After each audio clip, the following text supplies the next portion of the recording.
Let's get started. Welcome to part 2 in our 5-part webinar series on serving on groups that make decisions, a guide for families.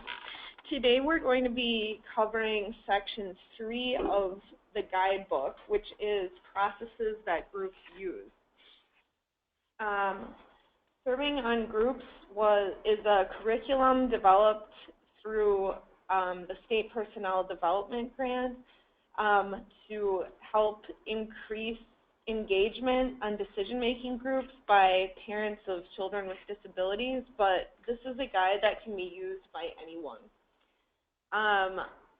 You are able to access this information by going to www.servingongroups.org. The address is on the bottom of this screen, and there you can download the guidebook, listen to pre-recorded trainings, see our upcoming trainings, and get all kinds of resources related to decision-making groups.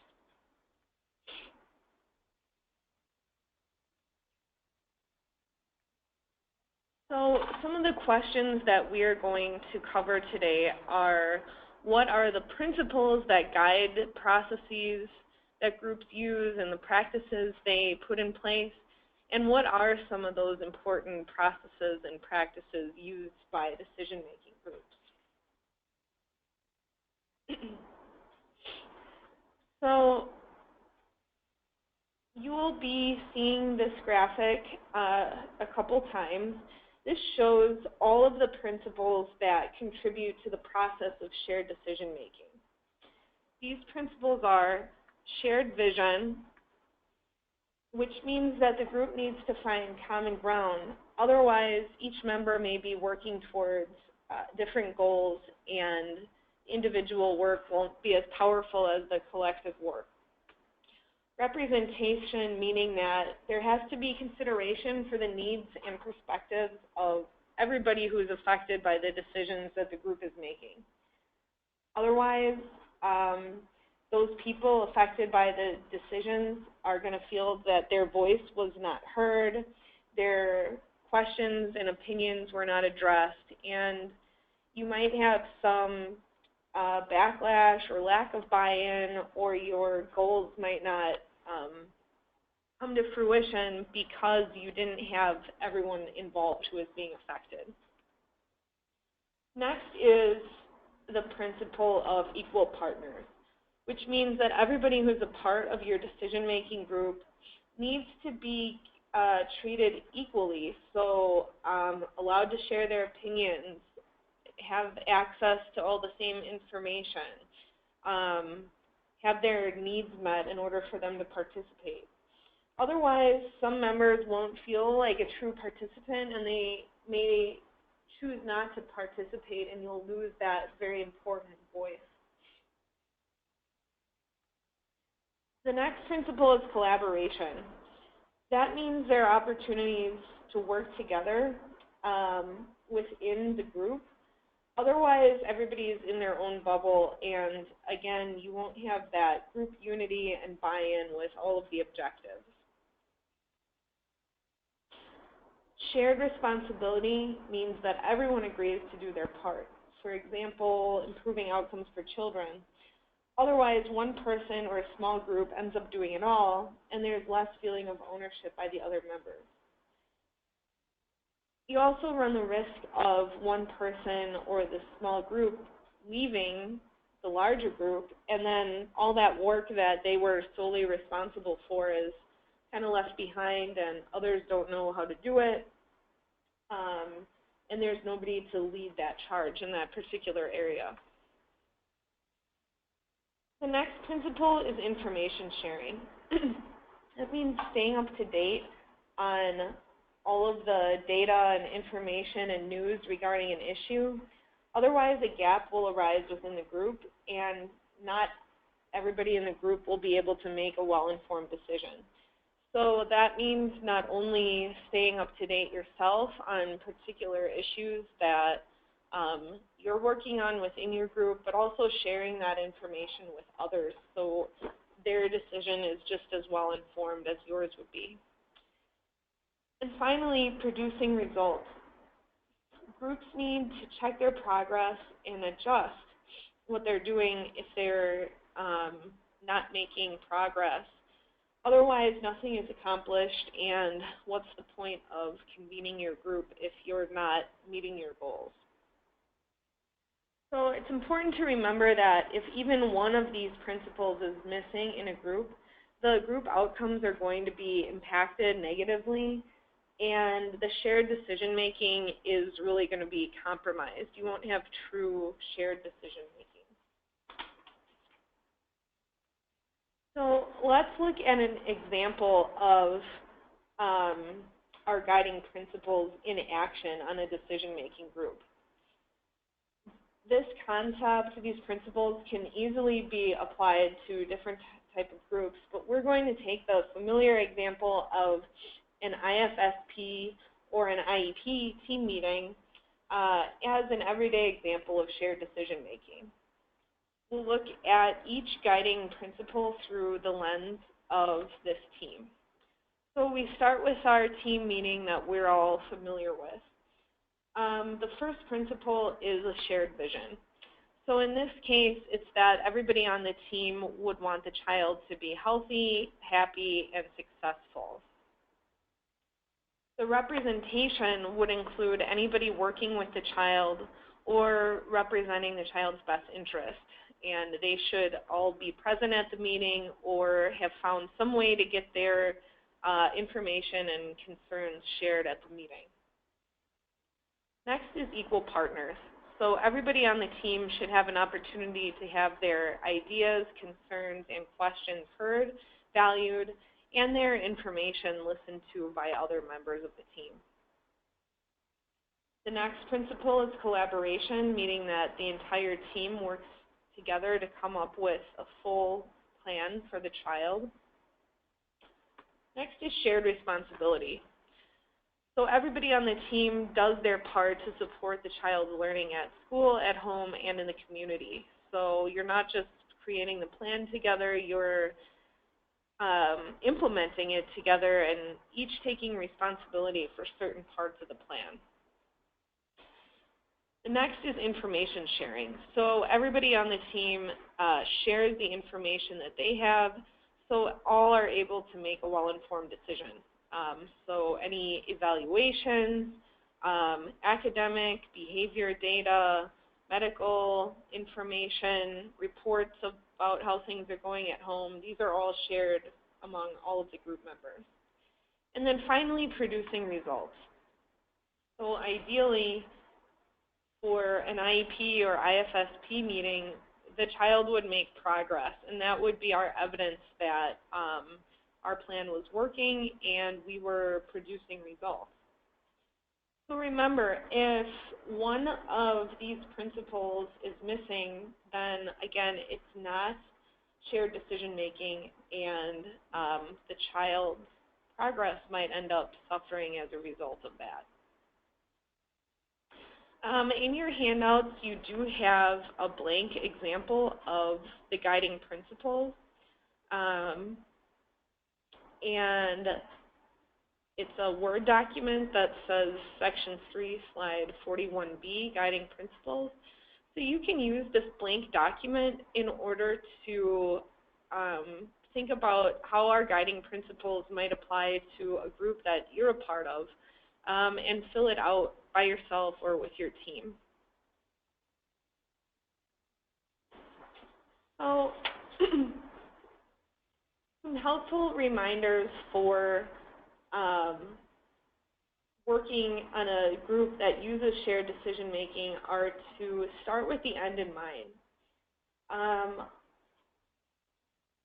In other words, you want to focus on the outcomes that you're trying to achieve and then work towards those. So ask the question, is what you're doing right now going to lead you toward achieving those positive results?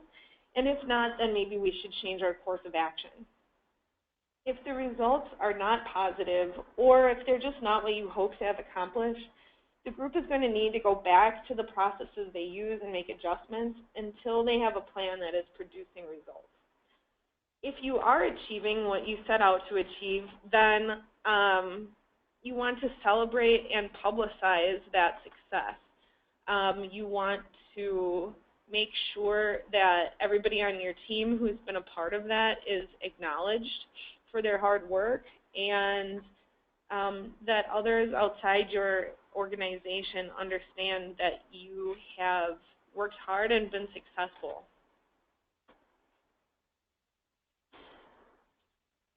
Next, let's talk about some of the processes that are used by groups that are effective at making good decisions. 6 common practices are information gathering, goal setting, planning, collaboration, evaluation, processes for reaching agreement, and we'll take a look at each of these individually and in a lot more detail.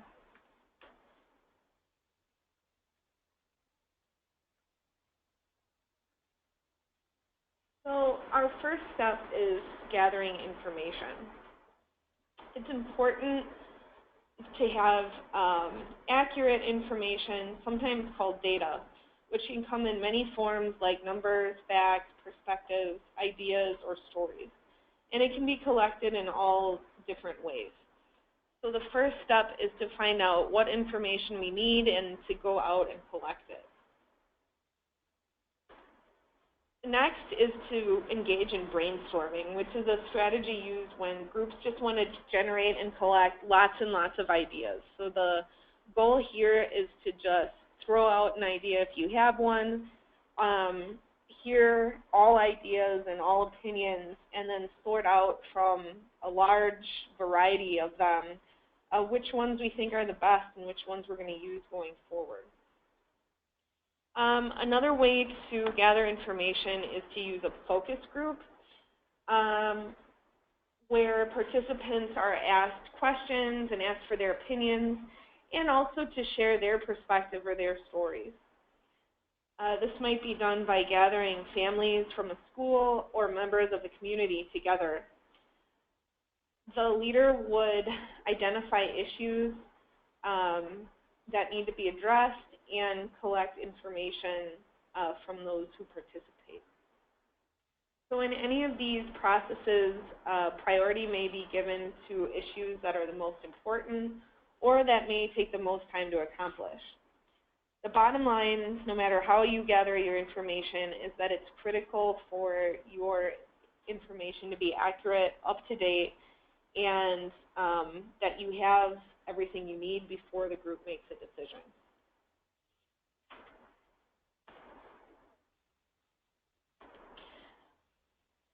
The next step is to set goals. A goal is what a group wants to see happen, and it needs to be stated up front so everybody knows what they're working towards. Both short-term, medium-term, or long-term goals are set up after a group determines their priorities.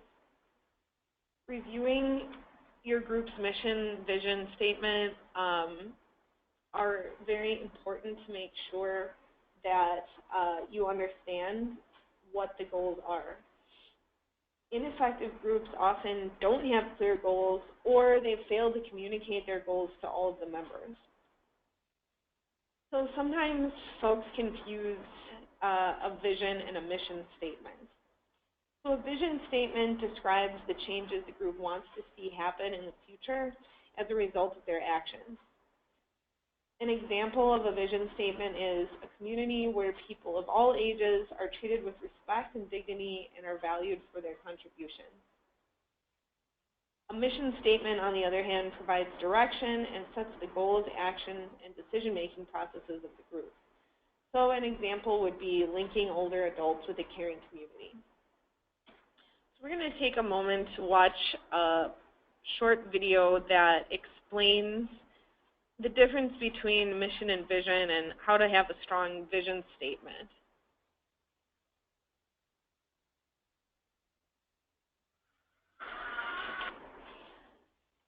This video is just a couple minutes long, and it really sets out a clear example of how to create a strong vision statement.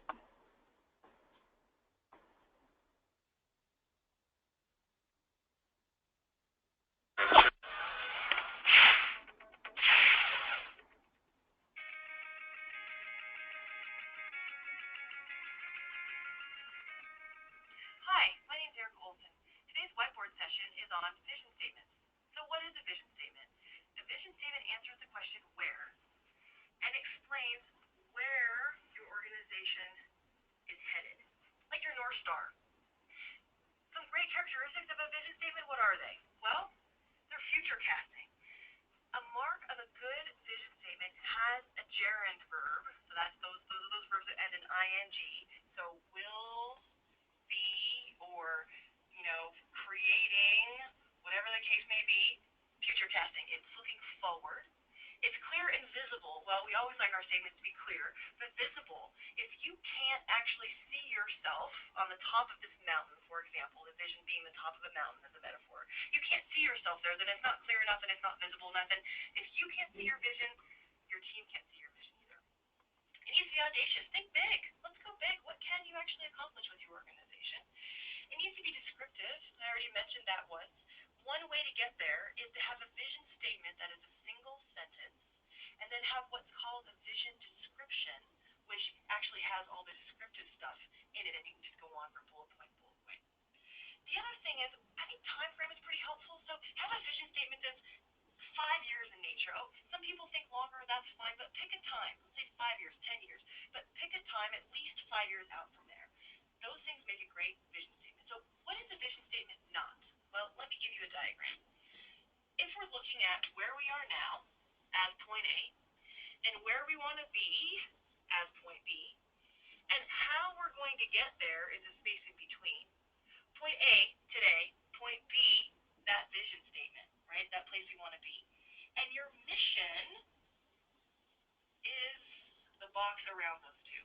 Okay, so don't confuse mission and vision. People do that a lot. It's really important. A mission explains why you exist as an organization. A vision explains where you're going. A big problem is if your vision is outside your mission, they're not going to connect. So let's look at an example. Here's a great example. Love this one. This is a Komen organization, the women's organization that's working on curing breast cancer. And their 5-year, actually I think it's a 10-year vision, is to cure the world of breast cancer. Super succinct, really clear, very clear outcome. Which brings me to a point of there are basically 3 types of vision statements. The first one is what I like to say quantitative in nature. So a numeric value, this one's pretty quantitative in nature. It's a very specific, the world, the entire world of breast cancer. Sometimes we see vision statements, I want to generate $10 million, $100 million in sales. The other option is competitive. Sometimes we want to outbeat maybe one of your big competitors. And we often always see the third one, which is a superlative, such as number 1 or the best. Okay? So again, if you're trying to put your vision statement together, think about making sure we've got that verb, that future-looking verb, as well as, are we trying to do a quant-type vision statement, or are we trying to do a superlative, or a sort of the best than number 1 type vision statement? So let's talk about how to. How do you put a vision statement together? Well, I think putting vision statements together is one of the best things when you're looking at strategy. People, who's involved? I would say anybody on your staff that you can bring together. And you know why? Because sometimes creating the vision statement is not just about the end item or the end sentence, but it's also about getting people engaged in the process, which is just great. So I'd say your whole staff, if you can swing it. The process that I like to use is what I call, and this is a hint, the cover story vision. Okay? So put everybody in a room, set it up correctly so people are at tables. Okay? So working in groups of maybe 3 or 4, no more than 5. If it's too big, it's not going to work. Okay? Get people in the mindset of thinking 5 years from now, what's the world going to be like? And you really need to think about that. Once we have, and to brainstorm with everybody, once you have that idea, break into small groups and say, okay, let's assume that we as an organization organization are on the cover of some big national magazine. You got to pick the magazine. Ask them to pick the magazine. What's the cover story? What's the headline? What's the description? What are the pictures? What are people saying about us? And ask your team to kind of just brainstorm and go nuts on a big, whiteboard such as this one. Come back together and synthesize those ideas. You'll get great stuff back. And you can use that information then to call it down to come up with that vision statement sentence that you're looking for. And put everything else in that vision description that I mentioned. Let's talk about perspective. What do you need? You need a long-term perspective. Let's make sure that the folks that are on your team can actually think big. We need to think big. We need to think long-term. We actually need to be able to see that 5 or 10-year time horizon. My last tip is know what mountain you're climbing. Because when you get to the top of it, you want to make sure you're on the right mountain.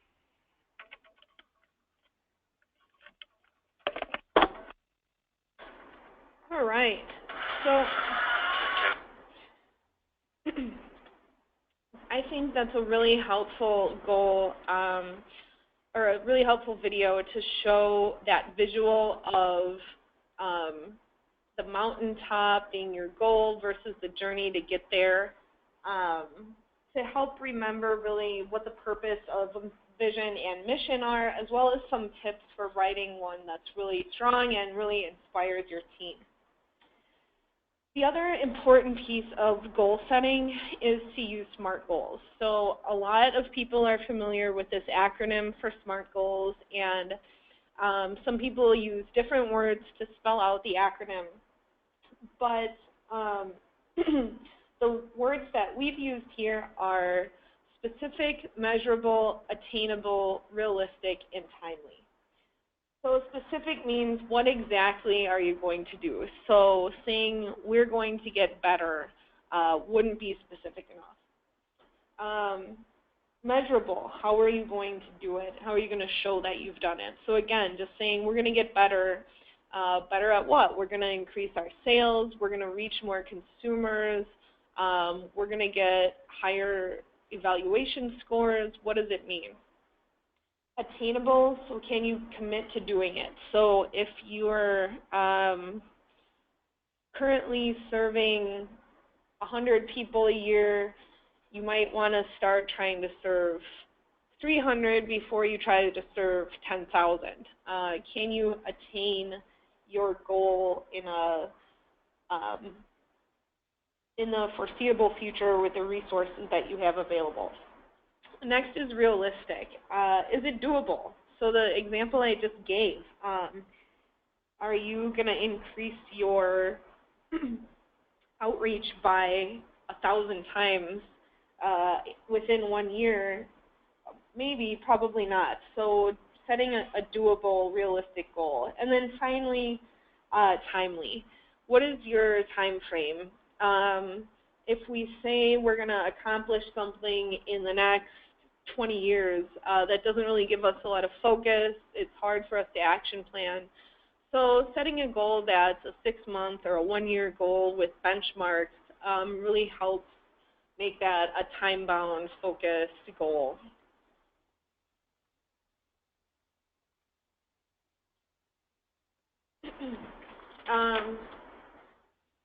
A lot of SMART goals, that type of thinking is seen when we're writing our IEP goals for students with disabilities. So we have a poll quickly. The first question is this a mission or a vision statement? An Asia and Pacific region free of poverty.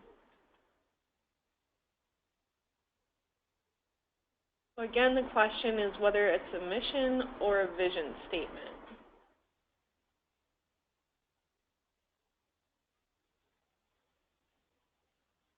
I'll give just a couple more seconds here.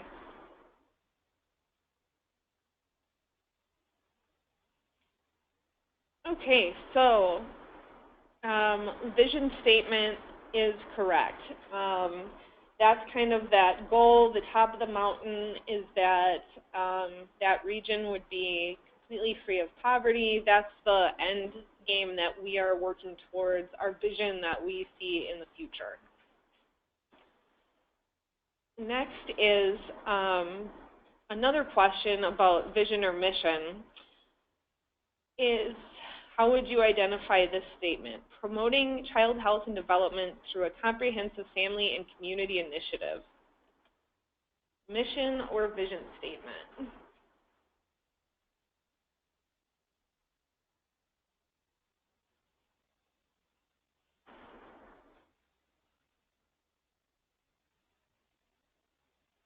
All right, so we'll take just a couple more seconds here.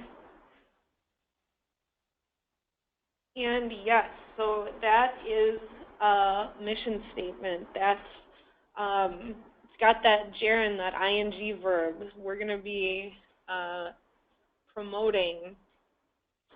This is what we're going to do to get us from where we are now to that vision statement, which we don't know exactly what this agency's vision statement is, but probably something to do with child health outcomes being improved in their community. So, very good. I hope this helped you think about your own mission and vision statements, or if you're not in a group that has one, maybe you can think about how to create one that will work for your group. The next process we're going to discuss is planning. So the plan begins to form as soon as it's, the whole team agrees on the first steps, agrees on those goals and how much to work on at a given time, who's going to do what, when are they going to do it, what's the order, and what are our resources, things like that. Sometimes this is referred to as an action plan. And two of the tools that can be helpful when you're trying to create your plan are logic models. You can also use schedules and strategy charts as well. Logic models are diagrams that illustrate how a group's activities connect to its goals and its outcomes. And schedules or timelines are just a way to set out our assignments and create deadlines so we make sure we're staying on track. So go ahead and type this in the question box. If your groups that you're a part of use logic models as part of their regular communication of their action plan.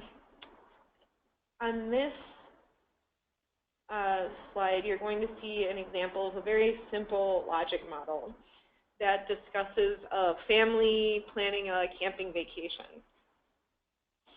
So on the left, in the orange boxes, you're going to see the inputs. These are the things that you're going to need to make this trip happen. So for a vacation, you need your family, you have a certain budget, a way to get there, and your equipment to go camping.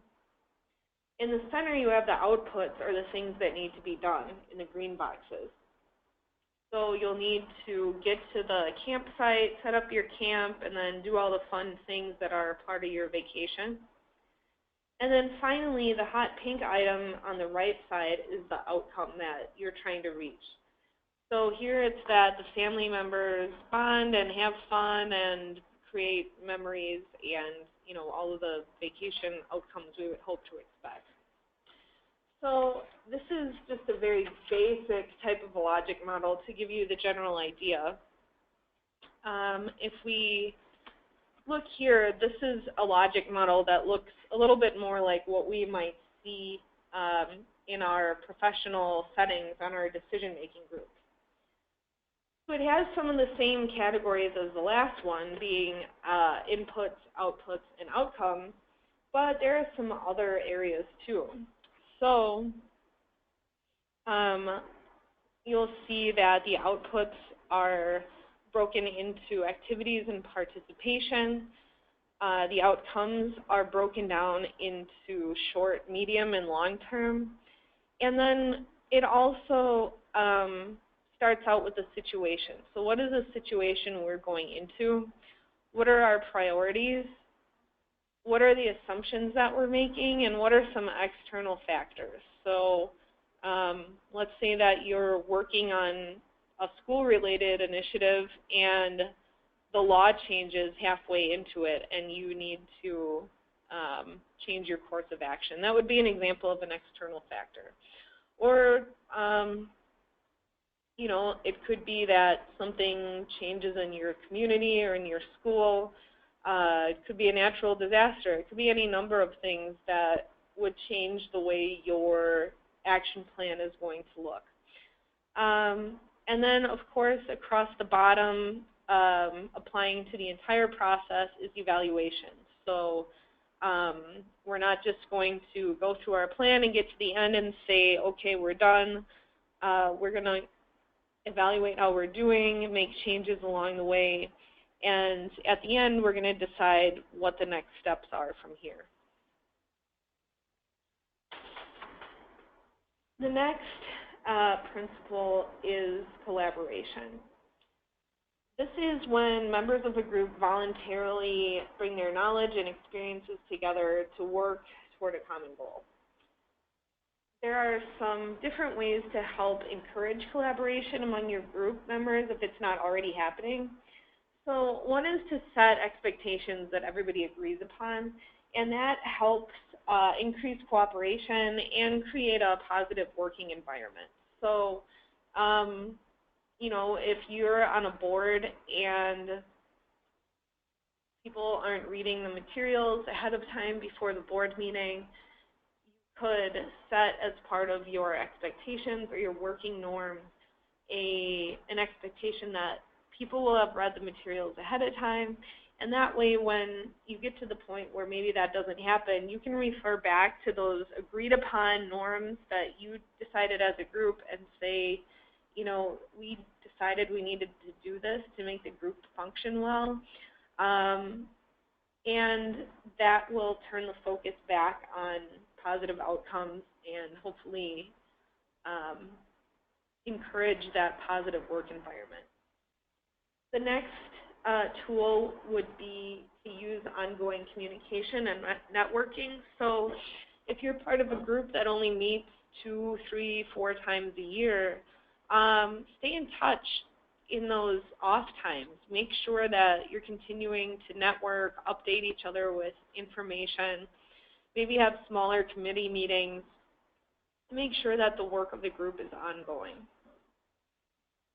Another strategy would be using a neutral facilitator to help with group dynamics, especially if the group has never worked together before or if there's already some barriers to the group working together effectively. So this is just a person who is neutral, doesn't have an opinion about the group's work, and is going to help the meetings run smoothly and make sure that the group is staying focused on those outcomes. Making sure that each member has meaningful activities to focus on. So if somebody is part of your group and they say they love planning events and then they don't get included in your fundraiser planning committee, for example, not using people's talents to the best of their abilities is a barrier to collaboration. So try to make sure you get to know what's important to people, where their skills and talents lie, so you can use them in things that are going to bring out that passion and increase their engagement and their collaboration. And then finally, a tool is to offer focused training and technical assistance to your members. So if there's somebody who's lagging behind and you're saying this person is not making good decisions because they don't understand budgets, instead of just ignoring that person or excluding them from the collaboration, offer some type of training for them to help understand what you're working on so they can improve and collaborate with the rest of the group. So a proverb that we like to share is this wonderful African proverb saying that if you want to go fast, go alone. If you want to go far, go together. So looking back at some of the tools we discussed for meaningful collaboration, it really depends upon people being raised up, increasing their skills and their capacity and their leadership in order for the whole group to move forward together. So what are some of the benefits of collaboration? When a collaborative process is used, you're going to have more involvement by the members. They're going to feel like they're a part of it and have ownership. Your relationships are going to improve. People will be more committed to the work because they helped design it and they helped choose the outcomes, so they will, their commitment will increase and you'll be able to see that. And then you'll also have better communication between the members of the group because everyone is working together towards this common goal, and they need to increase the communication and also have high quality communication. Our next important process is evaluation.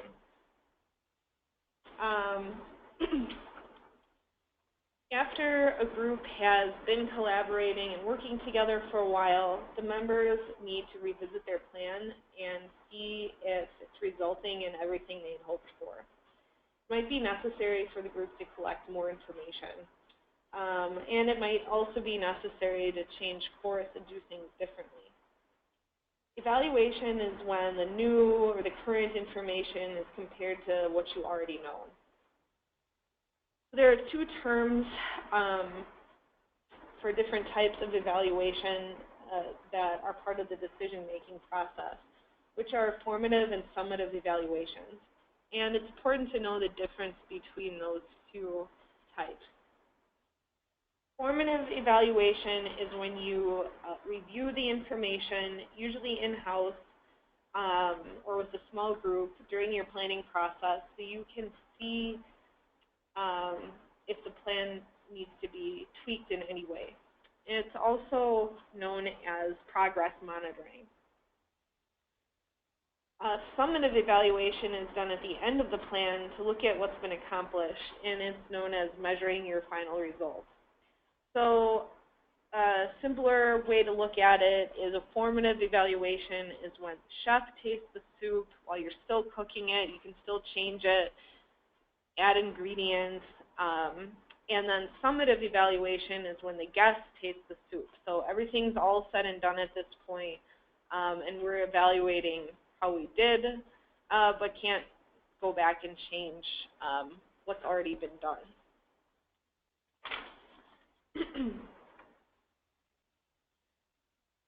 Our next process is to have an agreed upon process or a way that we're going to go about reaching agreement. So one way that some groups choose to do this is by voting.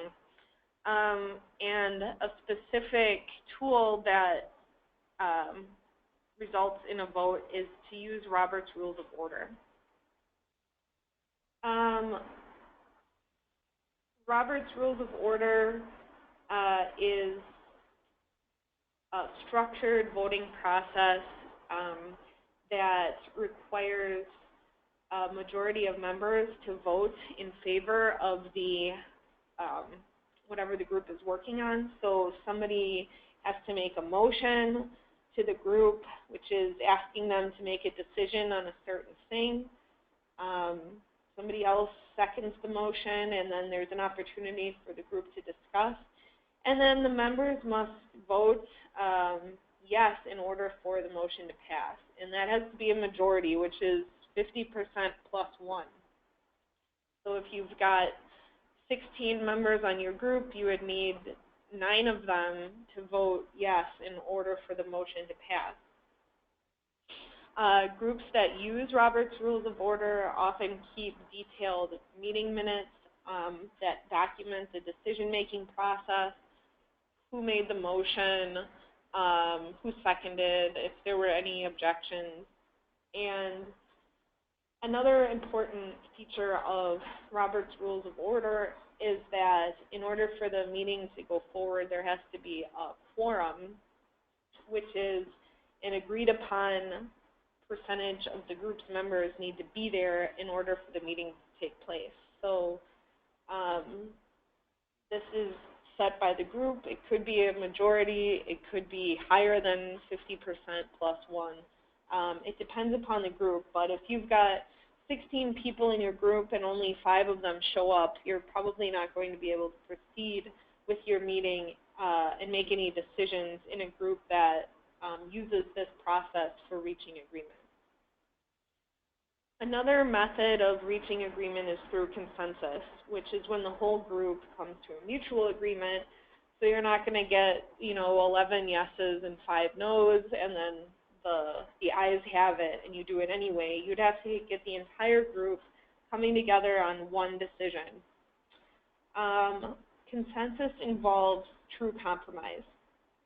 And it can be a very complicated and lengthy process, but at the same time, it can be very rewarding because everyone has put something important to them into that compromise, and hopefully everyone will be happier with the result. It doesn't mean that everyone gets the outcome that they desired, but it means that an outcome was reached that was acceptable to everyone. Consensus also has the potential to strengthen group relationships. The key is compromise, and sometimes by combining our proposals, we can achieve an overall better position that has more support than what we would have accomplished individually.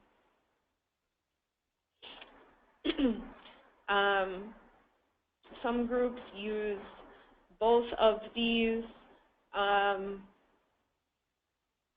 types of decision-making in some way, or parts of each of these types. So it's important to understand when you're joining a group how they're going to make decisions and how they're going to reach agreement.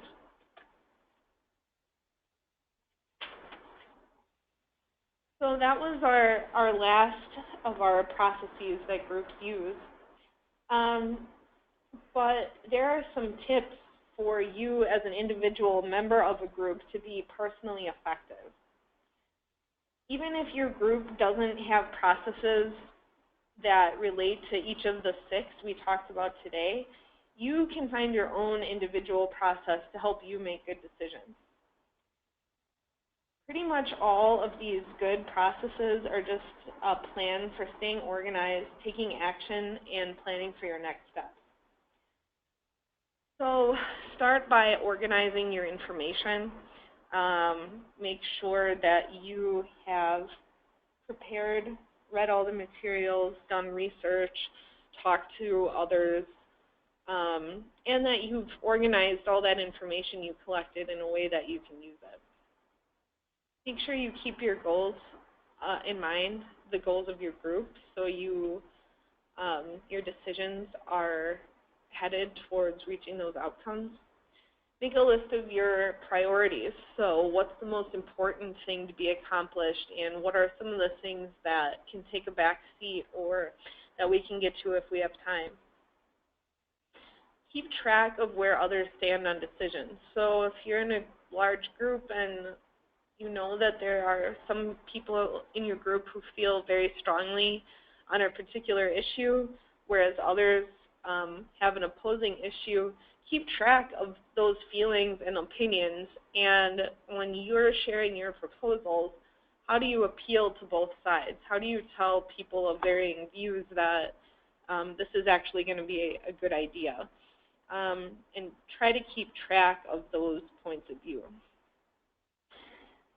You can also ask the group's leader to explain member roles. So if you don't understand exactly what your role is versus someone else, or you just want to get an understanding of the group roles that are available to you, that group leader will be able to do that for you.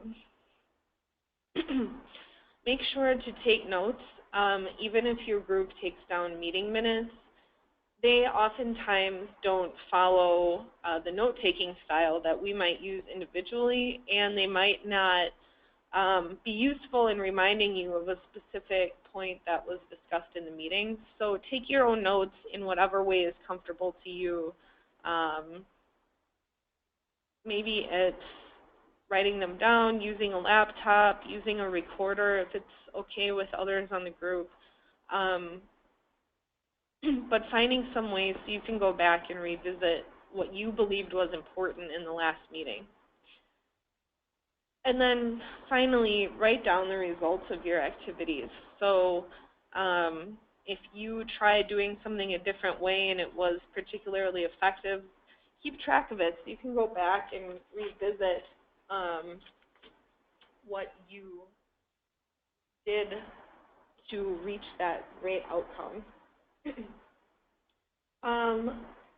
I did want to point out that in your handouts there is a handout, a mission and vision worksheet, and that comes from a website called Top Nonprofits.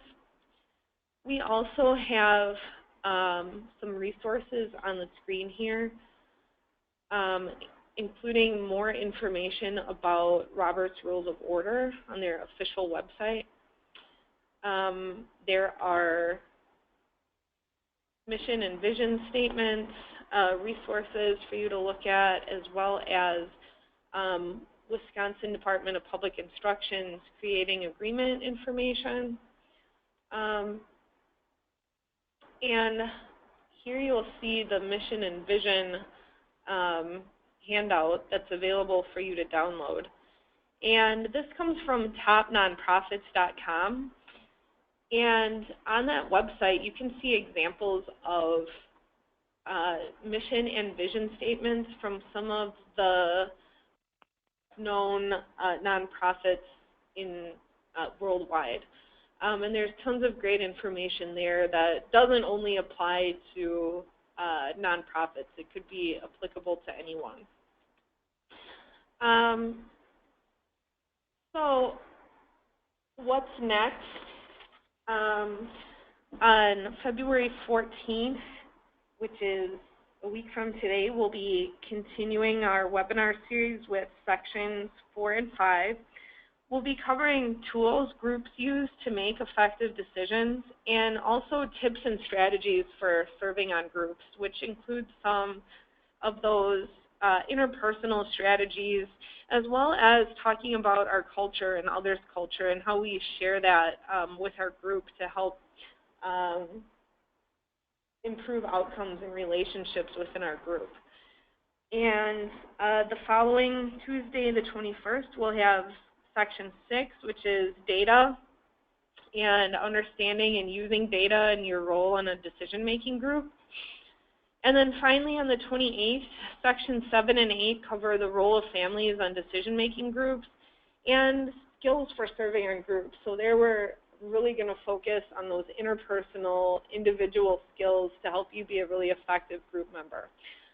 You can register for all of our upcoming webinars on our website, servingongroups.org. We hope to see all of you next week for sections 4 and 5. Don't forget that there will be a survey and evaluation coming out to you after today's webinar. If you could take just a couple moments of your time to fill that out, we would greatly appreciate it. Also, the recording of today's webinar will be available in that follow-up email, which should come out in about 3 hours from now. If there are no questions, this will be the end of today's webinar. And thank you again for joining us, and we look forward to seeing you at the next webinar next week. Take care.